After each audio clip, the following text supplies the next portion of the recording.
Small groups, this is for the week of November 8th. And this week, we are looking at Matthew chapter 1, verses 18 through 24. So I invite you to reread that passage.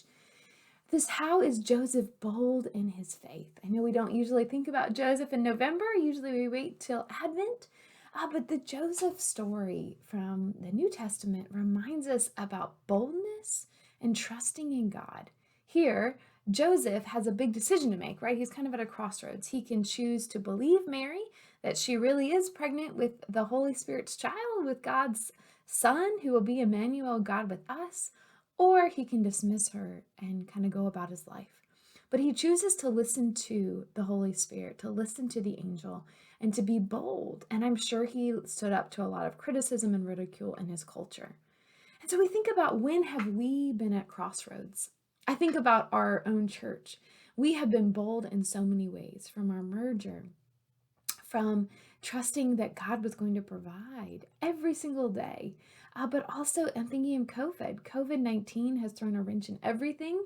We're only now opening up the sanctuary in about 2 weeks. And so we've had to do things differently. We've had to worship online. We've had to do small groups online. And then we have taken on Fresh Food Wednesday, a ministry that used to just operate out of our church, now is kind of ours. And it has proven to us how we cannot do it alone. I have been amazed every single week God provides. God provides the volunteers from so many area churches and just people who want to give back.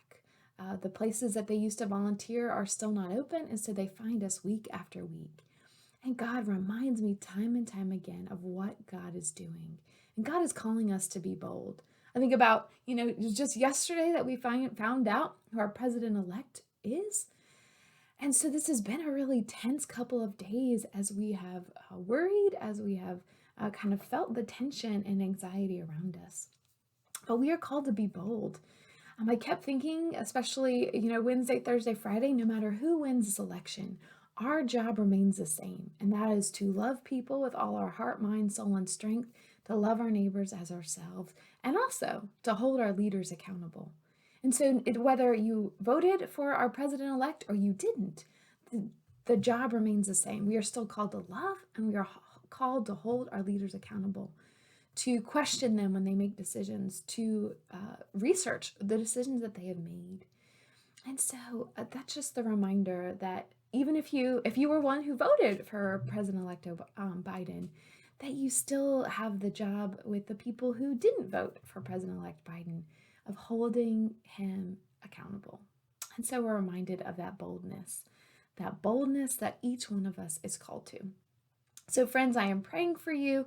It still feels like an anxious time, so know you're not alone. I am always here for you. And how is God calling you to be bold right now? What is God asking you to do that is so outside your comfort zone? And how can you live into it today? Knowing that Joseph paved a way by his boldness, by the security that he offered Mary and Jesus, and how he raised Jesus as his own. All right, friends, have an awesome week.